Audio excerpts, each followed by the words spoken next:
चलिए इसी बीच एक और बड़ी खबर मिल रही है। एमपी विधानसभा चुनाव के लिए कांग्रेस ने बदले प्रत्याशी। मध्य प्रदेश में कांग्रेस ने 4 प्रत्याशी बदल दिए हैं।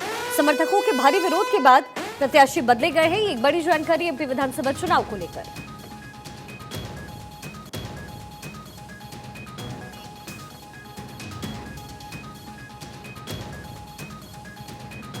मध्य प्रदेश में कांग्रेस ने 4 प्रत्याशी बदले हैं और समर्थकों के भारी विरोध के बाद ये डिसीजन लेना पड़ा है कांग्रेस को। और लगभग जितने भी राज्यों में विधानसभा चुनाव है, कांग्रेस की तरफ से तस्वीरें मोरलेस इसी तरह की आ रही है, क्योंकि जो प्रत्याशी है जिन्हें टिकट नहीं दिया जा रहा है, जाहिर तौर पर उनमें नाराजगी है। वो कह रहे हैं कि सिर्फ जिताऊ कैंडिडेट को कांग्रेस देख रही है और जो ग्राउंड लेवल पर अब तक काम करते आए कांग्रेस के लिए, उनको नजरअंदाज किया जा रहा है। और यही वजह है कि कांग्रेस अपनी स्ट्रैटेजीज को बदलने की कोशिश कहीं ना कहीं कर रही है। तो समर्थकों के भारी दबाव के बाद एमपी विधानसभा चुनाव के लिए कांग्रेस ने अपनी रणनीति बदली है। मध्य प्रदेश में कांग्रेस ने 4 प्रत्याशी बदले हैं, यानी जो टिकट पहले किसी और को दिया गया वो बदलकर अब किसी और प्रत्याशी को दे दिया गया है। अखिलेश सोलंकी मेरे सहयोगी ताजा जानकारी लिए हमारे साथ जुड़ गए हैं। अखिलेश, इसके पीछे की वजह क्या है? कांग्रेस ने ये स्ट्रैटेजी क्यों बदली है? देखिए, कांग्रेस में जिस तरह से विरोध लगातार देखने को मिला कैंडिडेट का, और खासतौर से कई कैंडिडेट जो थे कि मौजूदा विधायक का टिकट काटकर नए कैंडिडेट को दिया।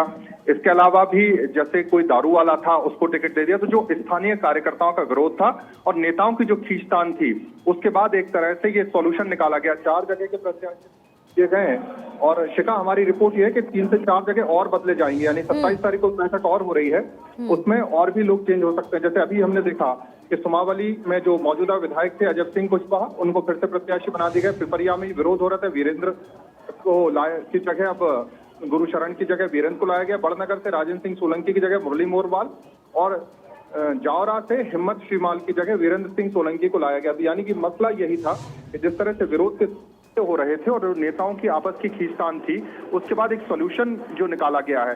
देखो, जैसे और कमलनाथ की जो बैठक हुई, रणदीप सुरजेवाला की जो बैठक हुई, उस बैठक के बाद ये हल निकला है। लेकिन अभी कई और सीटें हैं, चाहे शुजालपुर की बात हो, शिवपुरी की बात हो, पिछौर की बात हो, यहाँ भी कांग्रेस कैंडिडेट बदल सकती है। जी, तो वो लगभग कौन से नाम है अखिलेश? क्या इसको लेकर की कोई और जानकारी? आप कह रहे 3 से 4 और प्रत्याशी के नाम शामिल हो सकते हैं? बिल्कुल, जिस तरह से हमने देखा कि शुजालपुर में सिकरवार का टिकट जो हुआ है उसकी जगह मौजूदा विधायक को ही टिकट देने की बात है। इसके अलावा केपी सिंह जो है शिवपुरी से, जिनको यशोधरा के खिलाफ लड़ने के लिए या ज्योतिरादित्य सिंधिया के लिए लड़ने के लिए लाया गया था, क्योंकि सिंधिया परिवार से कोई वहां नहीं लड़ रहा, तो उम्मीद ये की जा रही है कि वीरेंद्र रघुवंशी वहां से चुनाव लड़ेंगे और शिवपुरी को छोड़कर केपी सिंह वापस से पिछौर से चुनाव लड़ते नजर आ सकते हैं। तो ये 3 सीटें और हैं जिनको लेकर 27 को फैसला होगा। जी, चलिए ठीक है अखिलेश, बहुत बहुत शुक्रिया इस तमाम जानकारी के लिए। आप लगातार नजर बनाकर रखिए। तो देखिए, कांग्रेस की तरफ से रणनीति बदलने की कोशिश की जा रही है और इन 4 प्रत्याशियों के नाम है, और अखिलेश की तरफ से जो जानकारी दी गई उसके हिसाब से, उसके मुताबिक अभी और प्रत्याशी के नाम इसमें शामिल हो सकते हैं।